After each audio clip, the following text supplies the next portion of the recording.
Mathieu Fleury, bonjour. Bonjour. Sur quels enjeux vous pensez que ça va s'articuler cette campagne électorale? Je pense que cette campagne-ci va être très similaire à il y a 4 ans. On va parler évidemment des taxes foncières, on va parler du transport en commun, qui est encore un sujet complexe, encore plus complexe qu'il y a 4 ans. On va parler du logement abordable.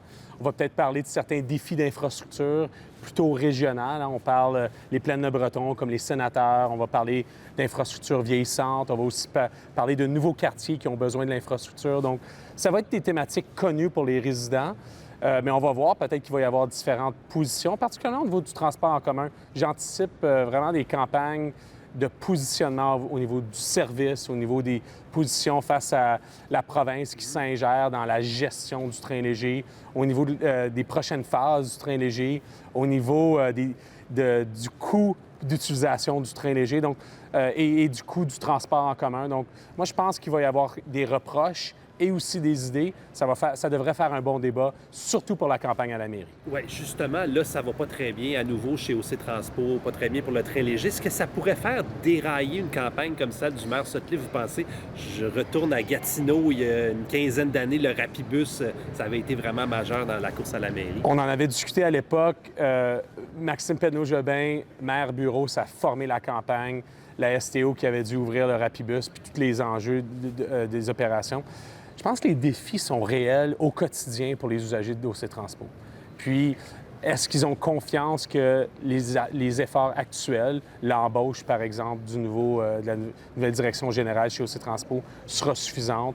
Est-ce que la deuxième phase du train léger vers l'Est va ouvrir avant l'élection? Tout ça seront des facteurs déterminants. Évidemment, dans un sujet comme les opérations d'un transporteur, comme OC Transpo, c'est le quotidien qui compte. Donc, il pourrait y avoir une crise la semaine prochaine, puis on aurait un débat complètement différent. Quel quartier vous allez surveiller de près? Parce qu'Ottawa, c'est une immense étendue, puis on sent qu'il y a comme une cassure entre ce que les quartiers ruraux veulent comme priorité et ce que les quartiers urbains comme ici ont. Bien, sachez qu'on a 24 quartiers à Ottawa, 5 en milieu urbain, 5 en zone rurale, 14 qui se retrouvent dans les banlieues. Le pouvoir demeure dans les banlieues. Les courses, cette fois-ci, c'est un petit peu différent. Moi, je pense que parce qu'on est comme dans un nouveau cycle, le maire sera à sa première réélection. Il y a toute une équipe autour de ça. Puis les élus qui sont en place, celles et ceux qui remettent leur candidature. Et non, je ne ferai pas d'annonce pour cette prochaine élection. Je ne serai pas sur le bulletin, je vous assure. Mais ceux et celles qui se représentent seront sans doute réélus, mais il y a des quartiers qui seront vacants. Je pense au candidat à la mairie, Jeff Leeper, qui est dans le quartier Kitchissippi, Westboro, Hintonburg. Ça, ce sera un quartier à surveiller. C'est quand même un quartier du centre-ville. Il y a aussi le conseiller dans Stittsville, Glenn Gower, qui ne se représente pas. Puis, il y a les deux situations où il y a une nouvelle conseillère dans le sud de la ville qui a été élue lorsque Georges Darroux s'est présenté au provincial. Ça, ce sera un quartier, parce qu'elle a seulement eu 1 an pour siéger à la table du conseil. Puis il y a eu un dossier difficile, le dépotoir, le choix du dépotoir dans le sud-est de la ville.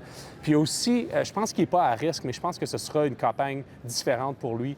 Mon ancien collègue, Matt Luloff, qui est dans Orléans, Cumberland, qui, lui, a vécu toute la situation personnelle là, avec l'alcool au volant. Donc, je pense que c'est ces 4 quartiers-là qui ont vraiment un sujet. Mais évidemment, la politique, une semaine, ça peut être long, les choses changent. Il y a peut-être des surprises aussi au niveau des candidatures, puis au niveau de celles et ceux qui, pour l'instant, on pense qu'ils vont se représenter, qui vont fermer la porte à la politique. On verra. Je n'ai pas entendu que tout le monde est confirmé pour leur candidature. Donc, ça laisse place aux marges. Mais on n'est qu'au début. La première semaine de mai, c'est vraiment presque un pré-camp, là, si on pense au niveau sportif. On aura l'occasion de s'en reparler. Mathieu Fleury, merci beaucoup. Merci.